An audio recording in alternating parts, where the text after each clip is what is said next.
Presidente, buenas tardes, señor Álvarez Cascos.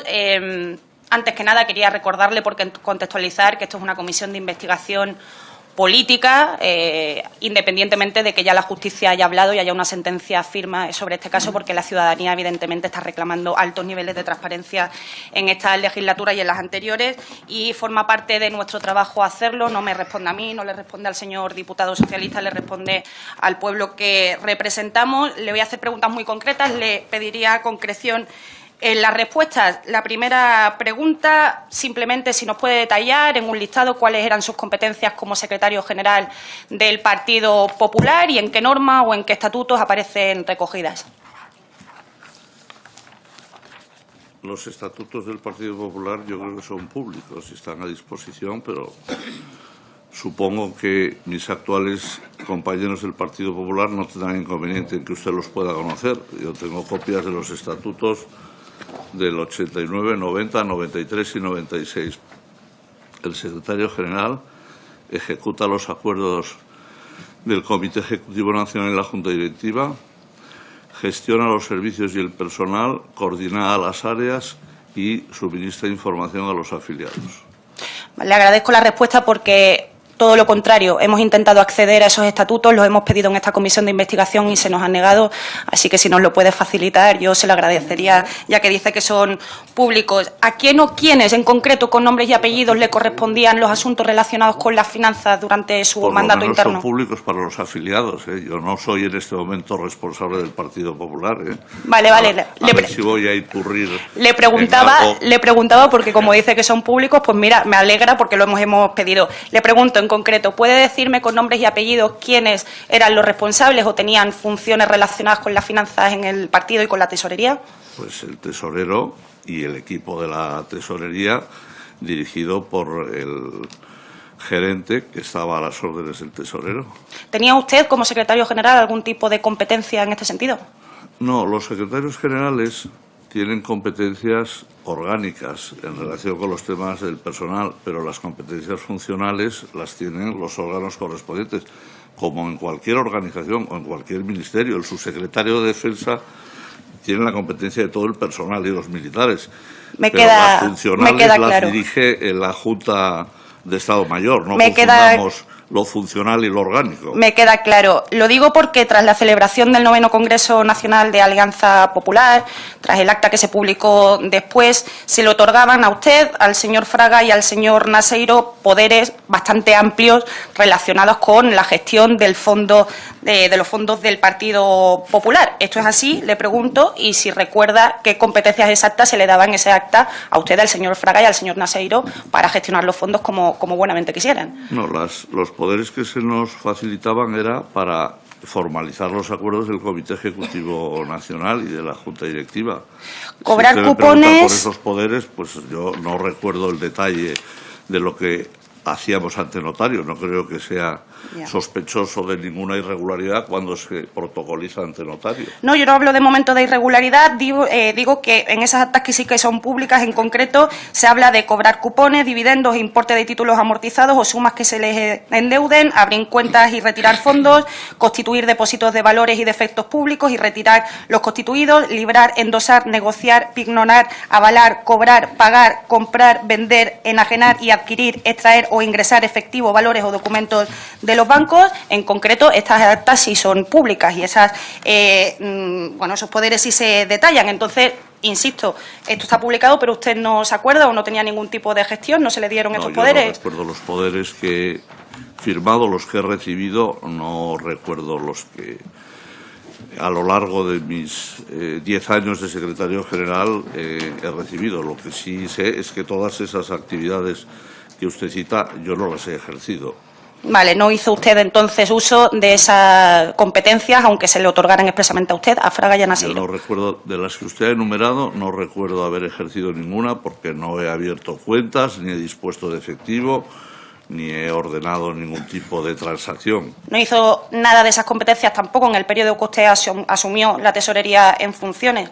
Pues, repito, yo no recuerdo haber ejercido las funciones que se detallan en esos poderes. Empiezo por no recordar el contenido de los poderes. Y entonces, mientras estaba usted en funciones en la tesorería, ¿quién hacía la gestión de los fondos públicos? La gestión ordinaria la hacía el mismo equipo que venía desempeñando esas funciones desde el año 1990. ¿Qué hacía el señor Bárcenas como gestor en ese momento? Porque era gestor en ese momento, Sí, sí. ¿verdad? Pues el gerente desarrollaba y ejecutaba las instrucciones que el tesorero le fuera transmitiendo. Las funciones del tesorero no están en los estatutos. En los estatutos están las funciones del tesorero, no las del gerente. El gerente, a las órdenes del tesorero, pues desarrollará las funciones que le encomiende. El señor Bárcenas, en julio del 2013, declara que respecto a las donaciones y la cantidad de dinero recibido se informaba siempre al secretario general, que era usted. ¿Es así? No. En esa etapa, dentro de las funciones que hacía el señor Bárcenas o el señor Lapuerta, se dice que recibían de manera frecuente cantidades en metálico que no se ingresaban en el banco o que no eran contabilizadas en la caja oficial. ¿Tiene usted constancia de ello? No, eso no es cierto. Mire, en el Partido Popular cada uno teníamos mucho que hacer y no nos dedicábamos a inmiscuirnos en las tareas de los demás. Y, por lo tanto, no puede extrañar a nadie que ese tipo de actividades que usted plantea, a nadie se le ocurriera venir a realizarlas con el secretario general, igual que nadie entra a comprar tornillos en una frutería. ¿Tampoco informaban al presidente? Le estoy diciendo, si yo no recibía esa información, ¿a quién voy a informar? Entonces, usted, mientras era, solamente por entender el funcionamiento, mientras usted asumía la tesorería en funciones, ¿a quién informaba? ¿Cuál era el procedimiento? ¿Informaba al presidente o tampoco tenía usted constancia de absolutamente nada de lo que pasaba en la tesorería? Las labores ordinarias de la actividad económica del partido no necesitaban ningún tipo de información especial.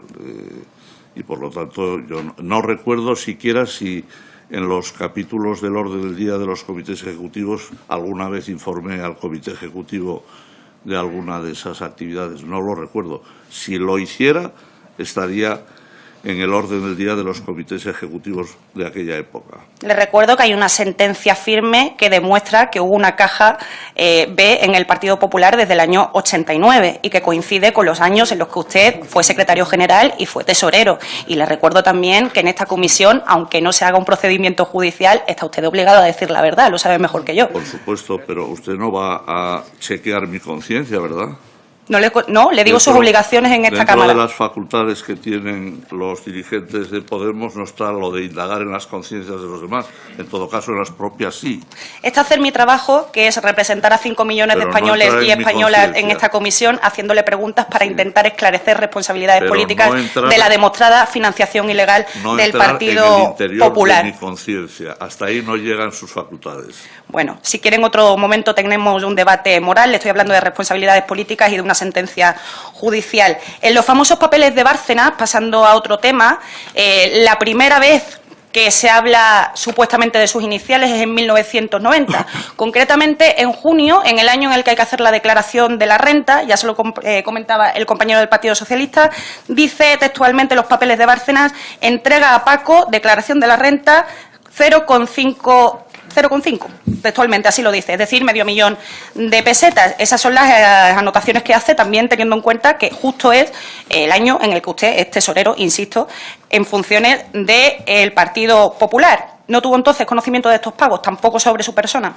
Yo no he recibido esas cantidades y he abonado mis declaraciones de renta con mis ingresos ordinarios puntualmente cada año.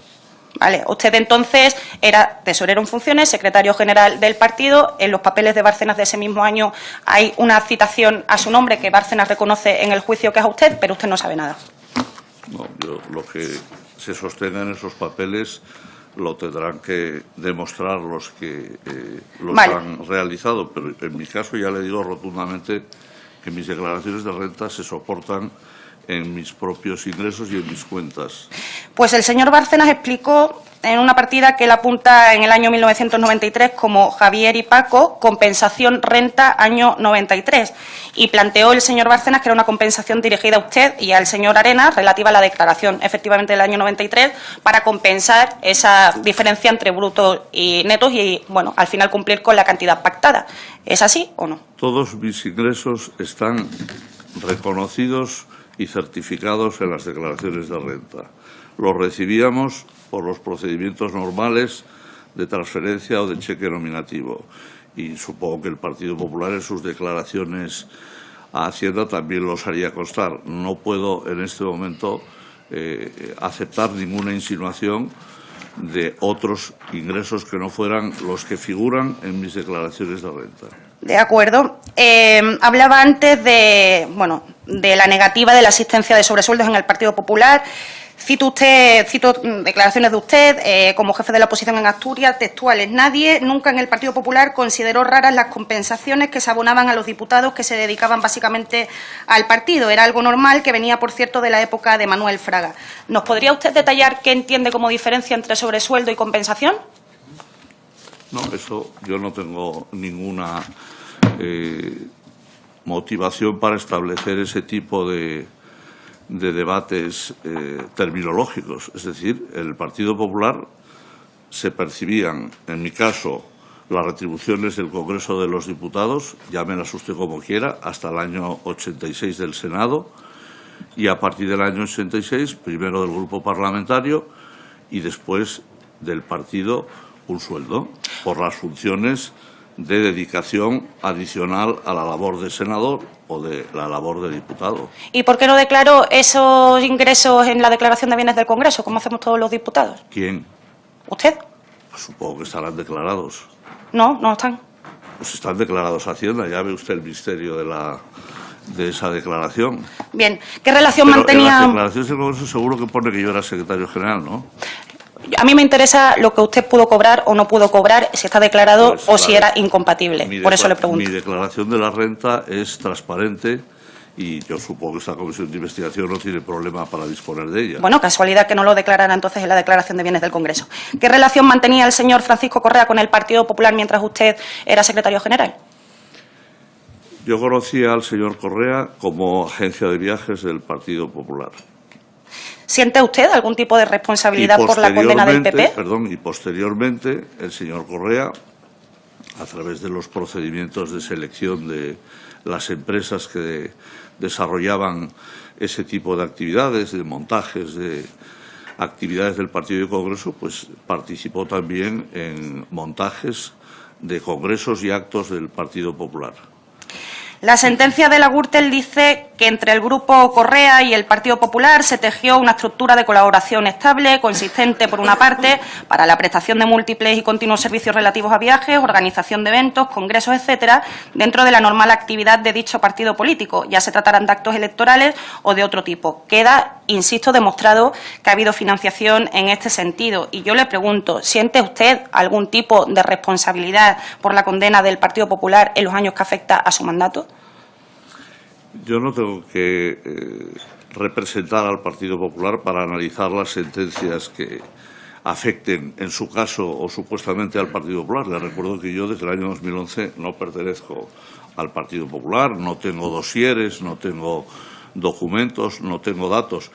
Pero creo recordar que he leído en los medios de comunicación que el Partido Popular está afectado a título lucrativo, creo recordar. Y creo que los abogados le pueden explicar a usted que a título lucrativo significa no tener conocimiento, no ser cómplice y no tener responsabilidad. Creo que se lo podrán explicar los que sean abogados. Le pregunto sobre la época en la que usted sí era secretario general del Partido Popular. Que yo no puedo aceptar que usted me pregunte si yo doy por supuesto que había financiación irregular, porque he afirmado que la financiación del Partido Popular era una financiación normal y regular, auditada por el Tribunal de Cuentas. Insisto, no es lo que dicen los jueces. Ya que lo ha mencionado, ¿por qué se desvinculó usted del Partido Popular? No tiene nada que ver con esa historia, pero le ofrezco un libro mío que se llama Gobernanza a 3 turnos y tiene usted documentadamente y de manera precisa los motivos que me llevaron a dejar el Partido Popular en el año 2011. No tiene nada que ver con esto, entonces. Absolutamente. De acuerdo. Durante su época de ministro de Fomento, ¿considera usted que favoreció durante esa época a la constructora hispánica? Lo niego porque además es inverosímil esa hipótesis. No solo porque el ministro no lo hiciera. El ministro, por otra parte, por si no lo sabe, no era órgano de contratación. Los órganos de contratación son las mesas de contratación. Y en las mesas de contratación están presentes la intervención del Estado, la abogacía del Estado, los representantes de los organismos afectados y en ningún caso ningún órgano político.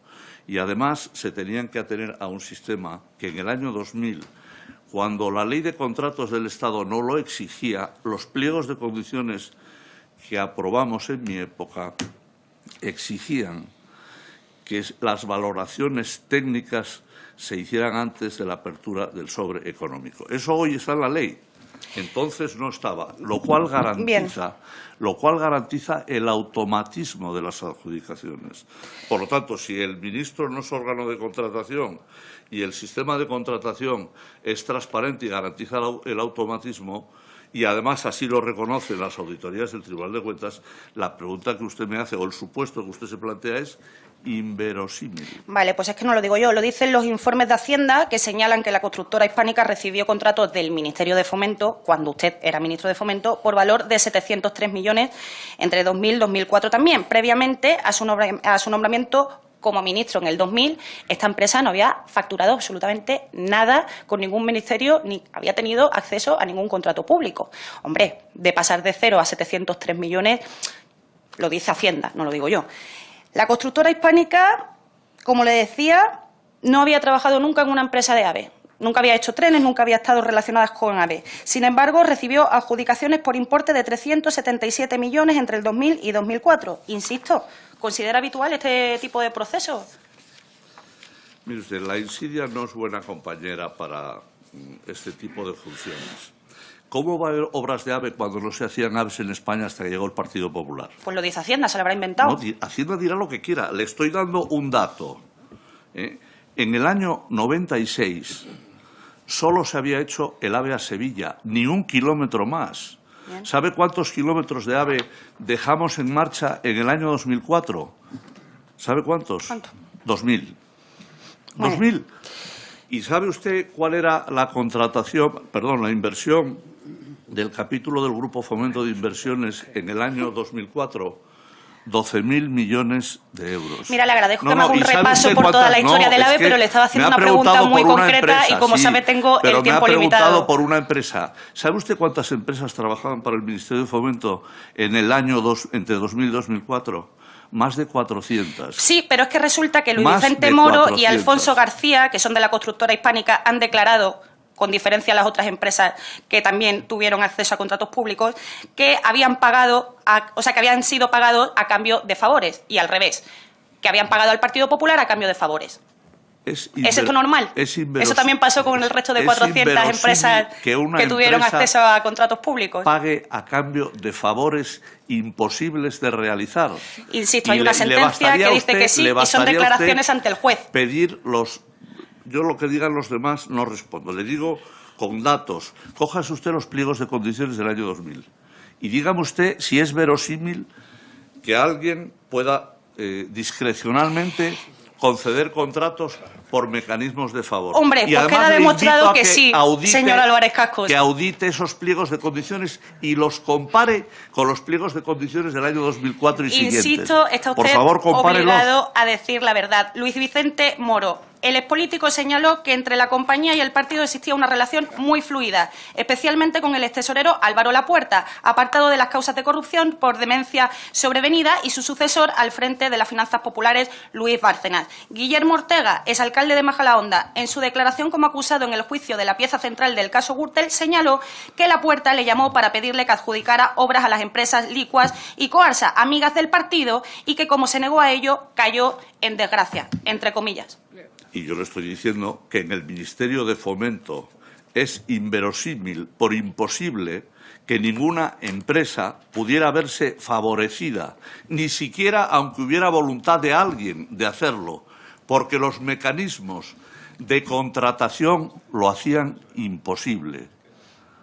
Transparente, automático, sin discrecionalidad e imposible. Y esto que le estoy dando son datos, no son conjeturas ni suposiciones. Audite, por favor, los pliegos de condiciones. Consulte al Tribunal de Cuentas. Yo le animo... Compare con otros pliegos de condiciones. Hágalo, por favor. Acepto su recomendación. Yo le recomiendo que, por favor, se lea la sentencia del caso Gürtel. Para ir terminando, quería preguntarle por unos asuntos relacionados con Asturias, tierra que usted conoce y quiere mucho. De los 2.500 millones de euros de sobrecostes en la variante de Pajares, ¿tiene algo que decir? Yo dejé en la variante de Pajares iniciadas las obras en el año 2004 y me siento muy orgulloso de haberlas dejado iniciadas, con lo cual impedí que esa obra se pudiera paralizar. No olvide que es la única obra en España amparada por una ley del año 97 que declara esas obras prioritarias. Vea usted el espectáculo posterior en el año 2018 de una obra declarada en el 97 prioritarias. Lo que ha sucedido en la gestión de esas obras a partir del año 2004 debe usted pedírselo y preguntárselo a los responsables de las mismas. Tengo que ir concluyendo, me dice el presidente. Las dos últimas preguntas muy concretas. ¿Y si tiene algo que decir de la renovación de 50 años que se le hizo al peaje de Huerna 2 años antes de que al final fuera privatizada? Los peajes en España se renovaron para reducirlos